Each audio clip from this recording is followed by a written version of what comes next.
చిరంజీవి గారిలో ఉన్న పరిశీలన శక్తి. ఆయన ఏంటంటే అందరినీ పరిశీలిస్తుంటారు. ఆ పరిశీలించి ఇది మేనరిజంగా ఉపయోగపడుతుందా. నాకు ఒక్కటే విషయం, నాకేంటంటే నా 24 గంటలు నాకు సరిపోవట్లేదు, నేను చాలా బాధపడుతున్నా. ఎందుకు, నేను చదవాల్సిన కార్ చేజు, బైక్ చేజు, హార్స్ చేజ్ ఒకటి కాదనమాట. ఎన్ని చేజింగ్లు ఉన్నాయి అన్ని చేజింగ్లు పెట్టి కేసీఆర్ దాస్ గారు, ఎన్ని రకాల ఫైట్స్ ఉన్నాయి ఎన్ని రకాల ఫైట్స్ పెట్టి. నమస్తే, తెలుగు రాజ్యంకి స్వాగతం. నేను మీ సంధ్య. మన తెలుగు రాజ్యం సినిమా యూట్యూబ్ ఛానల్ వేదికగా సినిమాలకు సంబంధించి అనేక విషయాలను తెలియజేస్తున్నా. దాంట్లో మెగాస్టార్ చిరంజీవి గారి గురించి ఇంకొంచెం ఎక్కువ విషయాలు మీ అందరికీ తెలియజెప్పే ప్రయత్నం చేస్తున్నా. చాలామంది అభిమానిస్తున్నారు, ఆదరిస్తున్నారు, సబ్స్క్రైబ్ చేసి మమ్మల్ని మరింత ముందుకు ప్రోత్సహిస్తున్నారు.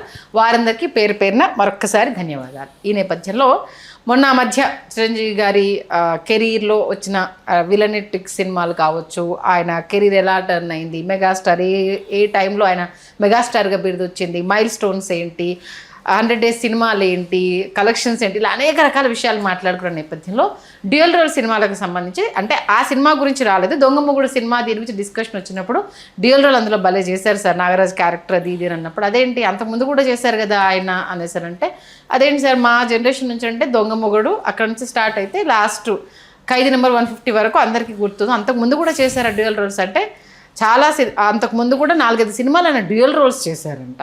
ఇది చాలామందికి తెలియదు. అంటే 80s ఆయన 80s 70 మధ్యలో చేసిన సినిమాలంట.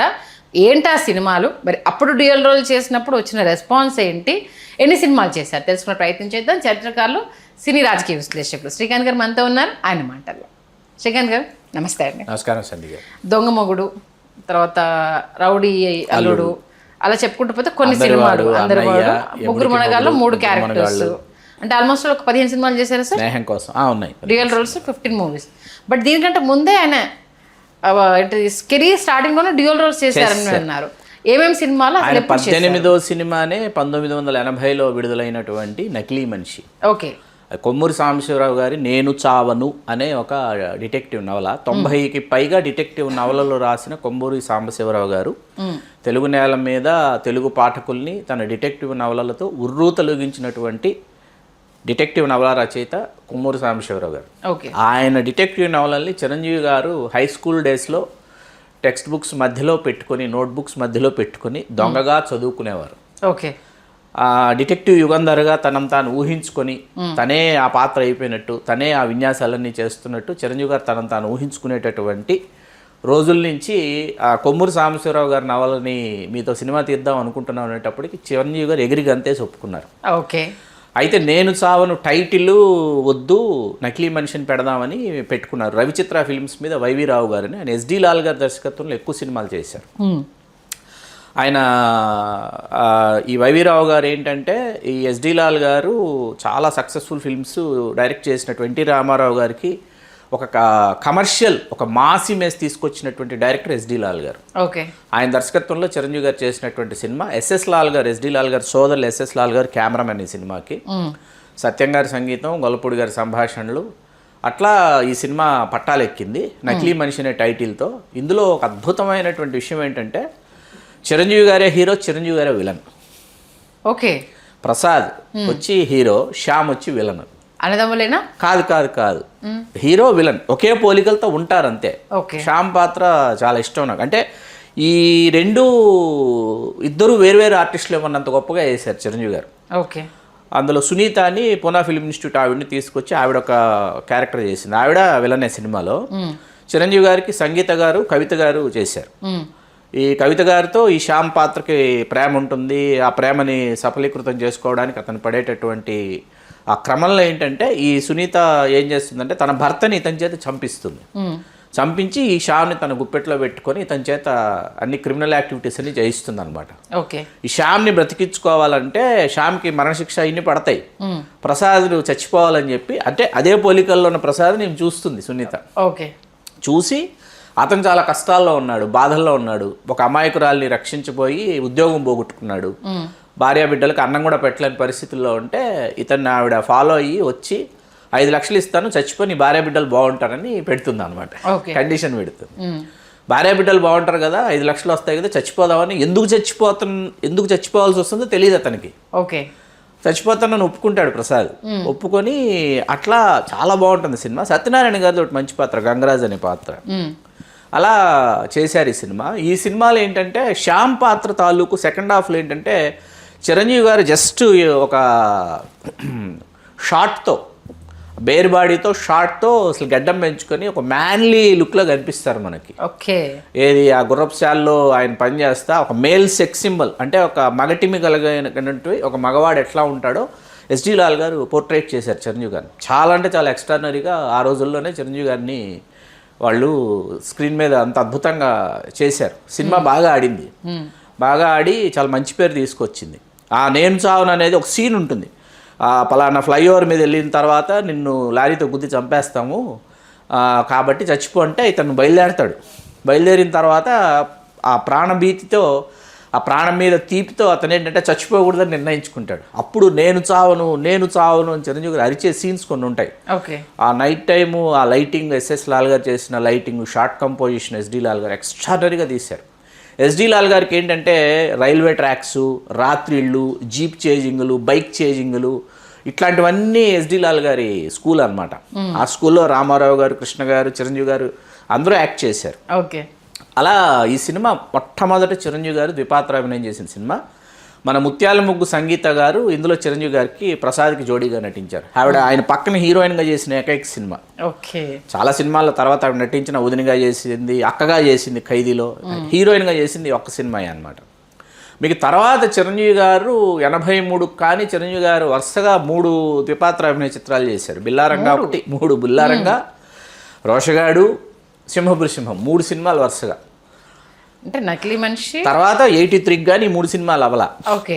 ఒక 2 సంవత్సరాల పైన గ్యాప్ వచ్చింది. మీకు అక్కడికి వచ్చేటప్పటికి, బిల్లారంగాకి వచ్చేటప్పటికి ఏంటంటే బిల్లారంగాలో ఫ్లాష్ బ్యాక్ ఎపిసోడ్. ఓకే. చాలా తక్కువ సమయం ఉంటుంది flash back episode. KSR Das గారు ఫస్ట్ టైం డైరెక్ట్ చేశారు చిరంజీవి గారిని.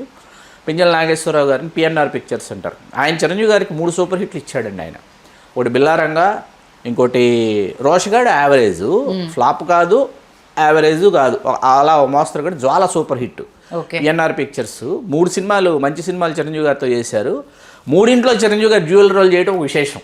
పిఎన్ఆర్ పిక్చర్స్ చేసిన సినిమాలో వరుసగా కేఎస్ఆర్ దాస్ గారు 2 సినిమాలు. బిల్లారంగా చూసి అందులో flash back episode. Billaranga Chiranjeevi గారు, మోహన్ బాబు గారు అప్పట్లో ముంబైని గడగడలాడించినటువంటి గజ దొంగలు బిల్లారంగా. ఓకే. ఆ బిల్లారంగాల పేర్లు పెట్టి ఆ బిల్లారంగా ఒకడు ఏమో పోలీస్ ఆఫీసర్ కొడుకు, ఇంకోరేమో గారడి వాడిని కొడుకు అని చెప్పి వాళ్ళు కలిసి మెయిన్ విలన్ ఎవరైతే ఉంటారో కన్నడ ప్రభాకర్ని అంతమొందించడమే కథ అనమాట. కన్నడ ప్రభాకర్ అండి ఆ ఇయర్ వరుసగా ఏంటంటే 81, 82, 83 టైంలో చిరంజీవి గారికి చట్టానికి కళ్ళు లేవు, ఈ బిల్లారంగా, రోషగాడు వరుసగా కన్నడ ప్రభాకర్ చిరంజీవి గారిని ఫేస్ చేసేటటువంటి ఒక మెయిన్ విలన్గా అవతరించిన టైం అనమాట. ఓకే. చిరంజీవి గారికి ఇప్పుడు రావు గోపాలరావు గారు చిరంజీవి గారిని తిరిగి కొడితే పెద్ద బాగోదు ఆయన ఏజ్ గ్రూప్కి. వాళ్ళిద్దరు ఎంతసేపు మాటల గారడీలు, డైలాగులు, ఒకరి మీద ఒకరు పంచులు ఇసురుకొని ఫైనల్గా క్లైమాక్స్ ఫైట్లో చిరంజీవి గారు రావు గోపాలరావు గారు చంపేస్తే బాగుంటుంది. కానీ పోటాపోటీగా డి అని ఫైట్ చేయాలంటే అంత పర్సనాలిటీ ఉండాలి, ఆ ఏజ్ గ్రూప్స్ మ్యాచ్ అవ్వాలి. దానికి కన్నడ ప్రభాకర్ గారు భలే మ్యాచ్ అయ్యేవారు ఆ టైంలో. అట్లా బిల్లారంగంలో రవిరాజ క్యారెక్టర్ పేరు కన్నడ ప్రభాకర్ ఇంకా గుర్తుంది.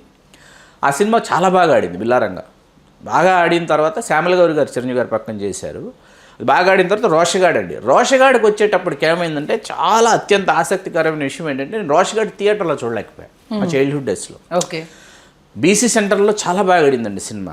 ఏ సెంటర్స్లో పెర్ఫామ్ చేయలేదు కానీ బీసీ సెంటర్స్లో చాలా బాగా ఆడింది సినిమా.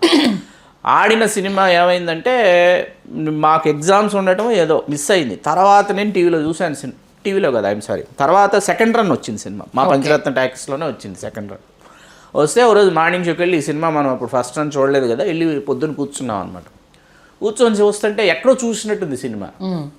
ఈ సినిమా ఎక్కడో చూసాము, దాన్ని మళ్ళీ హీరో వేరే. ఇక్కడ మనం చిరంజీవి గారి హీరోగా ఈ సినిమా చూస్తున్నాం అనుకున్న తర్వాత ఏంటంటే కేఎస్ఆర్ దాస్ గారు 80sలో 79 ఆ టైంలో ఆయన అమితాబ్ బచ్చన్ గారి డాన్ సినిమా తెలుగులో రీమేక్ చేశారు కేఎస్ఆర్ దాస్ గారి డైరెక్షన్లో గజలక్ష్మి ఫిలిమ్స్ యుగంధర్. ఇళరాజా గారు తెలుగులో చేసినటువంటి తొలి సినిమాలలో యుగంధర్ ఒకటి. రామారావు గారికి ఏకైక సినిమా ఇళయరాజా గారు. ఒకే సినిమా చేశారు. అంటే తమిళ్లో ఇళయరాజా గారు కాబట్టి అక్కడ బిల్లా ఇది రజనీకాంత్ బిల్లా. అదే బిల్లా తెలుసు కదా మీకు, ప్రభాస్ బిల్లా అదే. యుగంధర్ చేశారు కేఎస్ఆర్ దాస్ గారు, చేసి ఆయనకి తనివి తీరలా. ఈ యుగంధర్ సబ్జెక్టు మళ్ళీ ఇంకోసారి తీయాలి నేను ఎలాగైనా అని ఉంది ఆయనకు పాపం. చూస్తుంటే ఎంఆర్ఎన్ ప్రసాదరావు గారు ఒక ఆయన క్రైమ్ కథలు రాసేవారు ఆయన సినిమాలకి. ఆయన పేరు వేసిన, పరశుర బ్రదర్స్ సంభాషణలు రాసిన, అదే సత్యం గారు సంగీతం, తర్వాత ఎస్ఎస్ లాల్ గారే కెమెరా, కబీర్ లాల్ గారు కూడా పనిచేశారు ఆ సినిమాకి.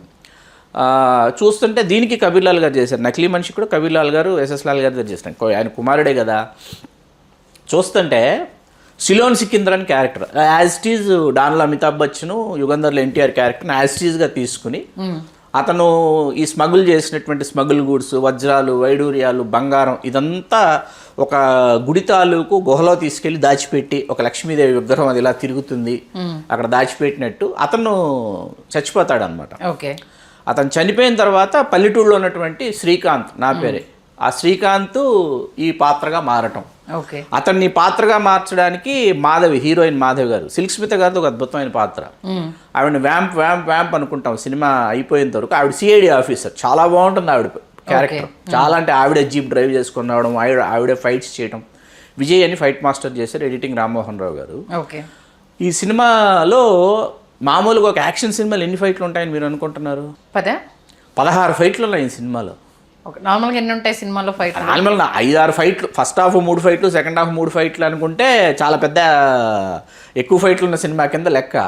ఒక 16 ఫైట్లు, ఏది కార్ చేజు, బైక్ చేజు, హార్స్ చేజ్, ఒకటి కాదనమాట. ఎన్ని చేజింగ్లు ఉన్నాయి అన్ని చేజింగ్లు పెట్టి కేఎస్ఆర్ దాస్ గారు, ఎన్ని రకాల ఫైట్స్ ఉన్నాయి ఎన్ని రకాల ఫైట్స్ పెట్టి. సెకండ్ హాఫ్ నాకు చాలా ఇంట్రెస్టింగ్ అనిపించిన ఎపిసోడ్ ఏంటంటే, అది ఒకసారి అది చెప్పే ముందు 2002 చిరంజీవి గారి ఇంద్రా విడుదలైన సమయం, బర్త్డే వచ్చింది. చిరంజీవి గారి బర్త్డే సెలబ్రేషన్స్ చేస్తున్నాం శిల్పకళా వేదికలో, ఫస్ట్ టైం చేస్తున్నాం చిరంజీవి గారి బర్త్డే. చిరంజీవి గారికి సంబంధించి కొన్ని పాత పాటలు, పాత ఫైట్స్ వెయ్యాలి స్క్రీన్ మీద అని ఫిక్స్ అయ్యాను నేను. ఓకే. దాంట్లో భాగంగా వేశాం.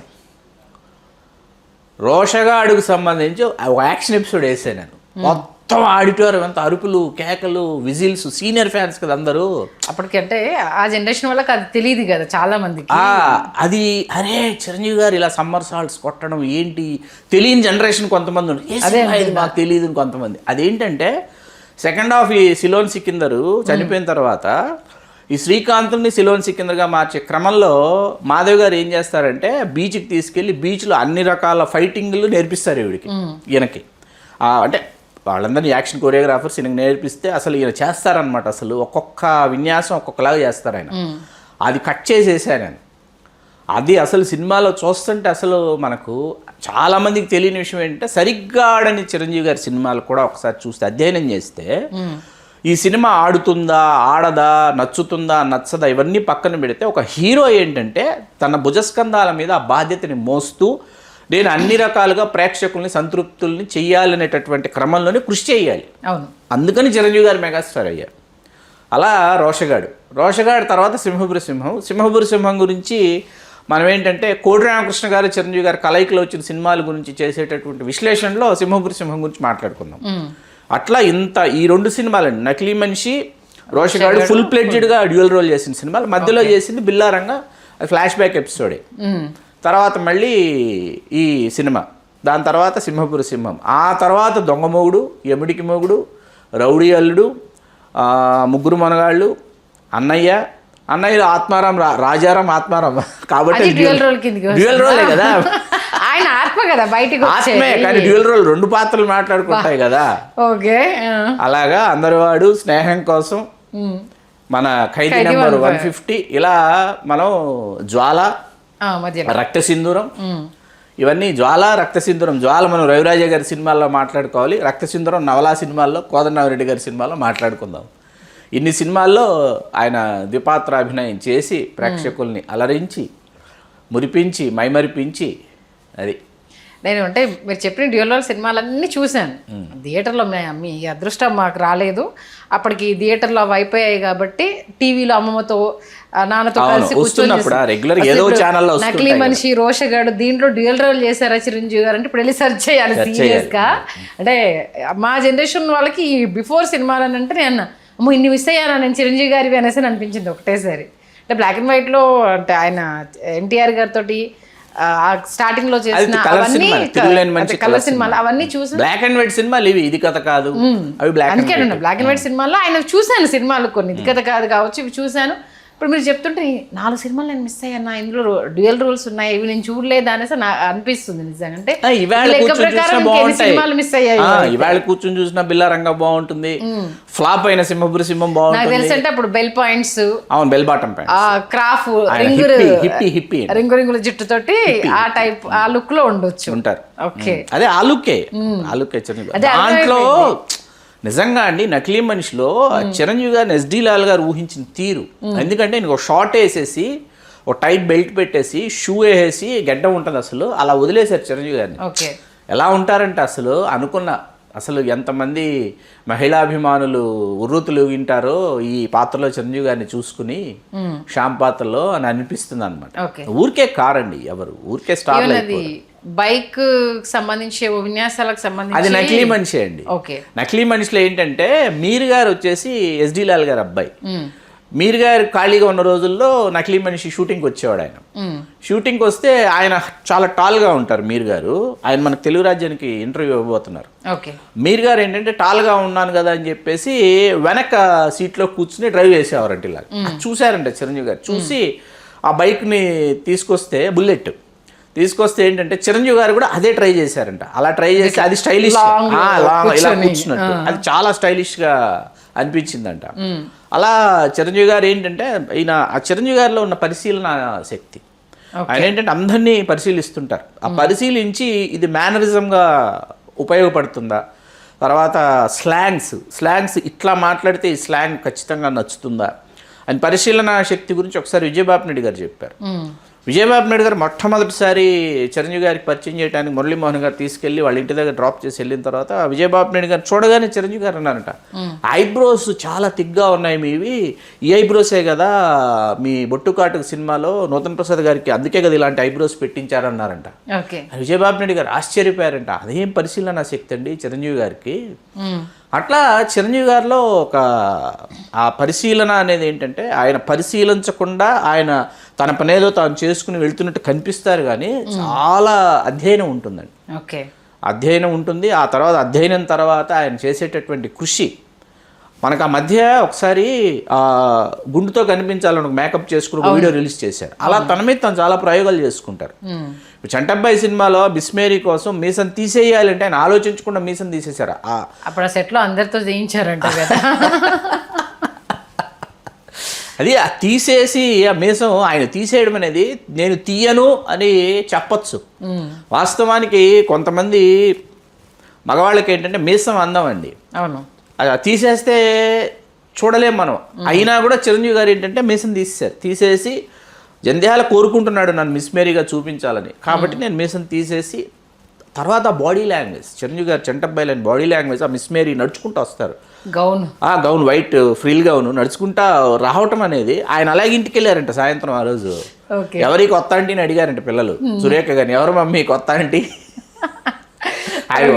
ఆయన నోరు తెరవకుండా మాట్లాడకుండా గుర్తుపడతారు లేదని ఇంటికి ఈ కొత్త అంటే ఎవరు మమ్మీని అడిగారంట సుస్మిత గారును రామచారిను. అట్లాగా ఇట్లాంటివన్నీ అద్భుతాలన్నీ చేసేవారు చిరంజీవి గారు. ఆయన మనం చాలామంది ఏంటంటే ఇంద్రా దగ్గర నుంచి కొంతమంది మాట్లాడతారండి చిరంజీవి గారి గురించి. అంటే ఆ ఏజ్ గ్రూప్ వాళ్ళకి ఇంద్రా దగ్గర నుంచే తెలుసు. అల్లు శిరీష్ గారు ఉన్నారు అనుకోండి, శిరీష్ బాబు, ఆయన జగదేగుడు అతిలోక సుందర్ నుంచే తెలుసు చిరంజీవి గారు. ఆయన 90 నుంచి ఆ 2-3 ఏళ్ళు ఆయనకి ఆయన ఏజ్ గ్రూప్కి ఆయన ఓ తెలిసేటప్పుడు జగదేగుడు అతిలోక సుందర్ అదే మాట్లాడతాడు ఆయన. సార్ జగదేగుడు అతిలోక సుందర్లో ఆయన మాట్లాడతాడు అనమాట. అంతకుముందు సినిమాల గురించి మనం మాట్లాడితే వింటా ఉంటాడు, తెలియదు. మధ్యలో సినిమా టీవీలో వస్తుంటే చూసి ఓహో ఇది ఇంత అద్భుతంగా చేశారా. అట్లా చిరంజీవి గారిని స్టడీ చేయాలండి. కల్చరల్ స్టడీ, సాంస్కృతిక అధ్యయనం. నటులు కావాలనుకున్న వాళ్ళు, అట్లాగే సాంకేతిక నిపుణులు, దర్శకులు కావాలనుకున్న వాళ్ళు, కథా రచయితలు ఏంటంటే వీటిని అధ్యయనం చేసి వాళ్ళు కొత్త చిరంజీవి గారిని ఇప్పుడు మీకెవరో ప్రశ్నలు పంపించారు. ఏంటది అప్పటి చిరంజీవిని రెట్రో చిరంజీవిని ఏదో మీరు అడిగారు నిన్న మన మధ్య చర్చకు వచ్చింది. అసలు ఎందుకు రెట్రో చిరంజీవిని ఎందుకు చూపించాలి ఇప్పుడు? వాళ్ళ కింద నేను అడుగుతున్నా. వాళ్ళు కింద కామెంట్స్ మీకు ఒక క్వశ్చన్ వస్తే మీరు దాని గురించి నాతో అన్నారు, అప్పటి చిరంజీవిని చూపించాలి ఏదో పెట్టారు అన్నారు. ఎందుకు చూపించాలి అప్పటి చిరంజీవిని? అయిపోయింది. ఇప్పుడు నాకు నా 20 ఏళ్ల వయసులో నేను ఎలా ఉన్నానో నాకు తెలుసండి. నాకు 30 ఏళ్ళు 34 ఏళ్ళు ఉన్నప్పుడు నేను ఎలాగ ఉన్నానో నాకు తెలుసు. 50 ఏళ్ళు వచ్చినప్పుడు ఎలా ఉన్నానో నాకు తెలుసు. నేను మీరు 20 ఏళ్లలో అండి అప్పుడండి అని అంటారనమాట. నాకు అర్థం కాదు. అయిపోయింది, ఇట్స్ ఓవర్. అంతే కదా. ఇప్పుడు ఎందుకు ఇప్పుడు ఆ చిరంజీవి గారిని ఎందుకు చూపించాలి? కొత్త చిరంజీవిని చూపిద్దాం. కొత్త చిరంజీవిని చూపించాలంటే పాత చిరంజీవి ఏం చేశాడో తెలుసుకుని కొత్త చిరంజీవిని ఎంత కొత్తగా చూపించాలో రాయమని రచయితలకు చెప్తున్నాం, తీయమని దర్శకులకు చెప్తున్నాం. ఎందుకంటే ఆయన ఒదిగిపోవడానికి సిద్ధంగా ఉన్నారు. మనశంకర వరప్రసాద్ తోటే క్లియర్గా అర్థమైపోయింది. ఆయన ఒక్కొక్క అంటే మోడ్యులేషన్ అనే దాంట్లో అంటే అనిల్ రావిపూడి గారు చాలామంది ఏం చెప్పి ఒప్పించారో తెలియదు, కానీ చిరంజీవి గారు అంతలా ఒదిగిపోయి అంటే క్యారెక్టర్కి సంబంధించి ఈయన జనాలు ఇంకా రిసీవ్ చేసుకోవడానికి సిద్ధంగా ఉన్నారన్న చూపించిన విధానాన్ని అంటే అనిల్ రావిపూడి గారు ఒక మేలు చేశారు, ఒక కీడు చేశారండి. మనశంకర వరప్రసాద్ ఈవేళ కనీవినెరుగని వసూళ్లు సాధించేసింది, ఒక వర్గం ప్రేక్షకులను విపరీతంగా ఆకట్టుకుంది. మామూలుగా రెగ్యులర్ రొటకొట్టుడు తెలుగు సినిమాలు చూడాలనుకున్న వాళ్ళకి నచ్చేసింది. దాని గురించి నేను మాట్లాడదలుచుకోవాలి. నేను 4 సార్లు చూశాను, 5 సార్లు చూశాను, 6 సార్లు చూశాను. ఆ చిరంజీవి గారి కోసం చూశాను, గోడ బద్దలు కొట్టిన చిరంజీవి గారి కోసం చూశాను. కాసేపు పక్కన పెడదాం. చిరంజీవి గారిని ఎప్పుడు అనుకరించకూడదు, అనుసరించకూడదు. ఓకే, ఆయనే దిస్ ఈజ్ వ్యాలిడ్ పాయింట్. ఇదే రైటర్స్కి చెప్తున్నాం, ఇదే డైరెక్టర్స్ చెప్తున్నాం. ఇప్పుడు డాక్టర్ ఎన్ గోపి గారిని మన తెలుగు విశ్వవిద్యాలయం వీసీగా చేశారు. చాలా గొప్ప కవి, గొప్ప రచయిత. ఆయన ఒక మాట చెప్తారు, కుండ బద్దలైందా కుమిలిపోకు, మట్టి మరో రూపం కోసం సిద్ధమవుతోంది అంటాడు ఆయన. అర్థమవుతుందా? అంతే కదా. ఇక్కడ మరో రూపం కోసం ఆయన సిద్ధం చెయ్యండి. ఆయన సిద్ధంగా ఉన్నారు మరో రూపం కోసం సిద్ధం కావడానికి. మీరు సిద్ధం చేయాలి, ఆయన్ని మీరు తయారు చేయాలి. అది ఓకే. మొత్తానికి నకిలీ మనిషి రోషగాడు అంటూ 80s అలా తీసుకెళ్ళి మళ్ళీ ఆయన రింగుల జుట్టు, బెల్ బాటమ్ ప్యాంటు అవన్నీ గురించి మరొకసారి కళ్ళ ముందు అలా చూపించేస్తారు సార్. ఎందుకంటే మన వీడియోస్ చూసాక చాలా మంది ఆ ఓల్డ్ వీడియోస్ లోకి వెళ్ళి యూట్యూబ్ లో సెర్చ్ చేసి సినిమా చూస్తున్నారు. మన కామెంట్స్ రూపంలో మీరు చెప్పాక చూస్తాను సార్. మీరు చెప్పాక చూస్తే నిజంగా అరే ఏం మిస్ అయ్యామా అనేసి హ్యాపీ అని. కొంతమంది మన డిస్కషన్ లో టైం తో సహా పెడుతున్నారు, పలానా ఈ టైం దగ్గర ఇది మాట్లాడారు మీరు, సెకండ్స్ తో సహా పెడుతున్నారు. కాబట్టి దాన్ని మేము రికలెక్ట్ చేసుకోవడానికి సినిమా చూసామని చెప్తున్నారు. దాంతోపాటు నేను ఇన్వాల్వ్ అవుతుంటే కొంచెం తట్టుకోలేకపోతున్నాను. నాకు అది కూడా కొంచెం బాధ అనిపిస్తుంది. నేను సబ్జెక్టెడ్ ఓరియంటెడ్ గానే కదా ఇన్వాల్వ్ అవుతుంది. ఎందుకంటే మీలాగా ఆ థియేటర్లో చూసి అదృష్టం కలగలేదు. ఎవరో చాలా ఆత్మీయులు నాకు ఫోన్ చేసి మీకు చాలా విషయాలు తెలుసండి, చాలా బాగా చెప్తున్నారు అని అన్నారు. నేను వాళ్ళతో ఒకటే చెప్పా, నాకు తెలుసు అని నేను చెప్పట్లేదండి, తెలుసుకుందామని చెప్తున్నాను, తెలుసుకోవాలని చెప్తున్నాను. మీకు తెలిసిన విషయాన్ని మీరు తెలియజెప్పడం వల్ల ఏమవుతుందంటే నాకు తెలియని విషయం ఏది ఉందో తెలుసుకోవడానికి నేను ప్రయత్నిస్తాను. అంతే కదా.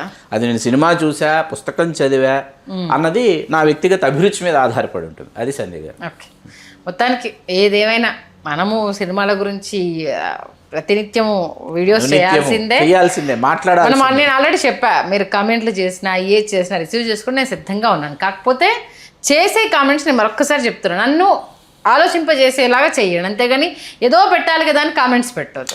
నాకు అర్థం కాని విషయం, ఇప్పుడు మీరు చదువుకుంటూ నాకు వినిపిస్తుంటారు అప్పుడప్పుడు కామెంట్స్. తర్వాత ఇంట్లో మా మిసెస్ కామెంట్స్ చదువుతారు, చదివి తను నాతో మాట్లాడుతూ ఉంటుంది. నేను బ్రేక్ఫాస్ట్ చేస్తున్నప్పుడు, లంచ్ చేస్తున్నప్పుడు చెప్తూ ఉంటుంది కామెంట్స్.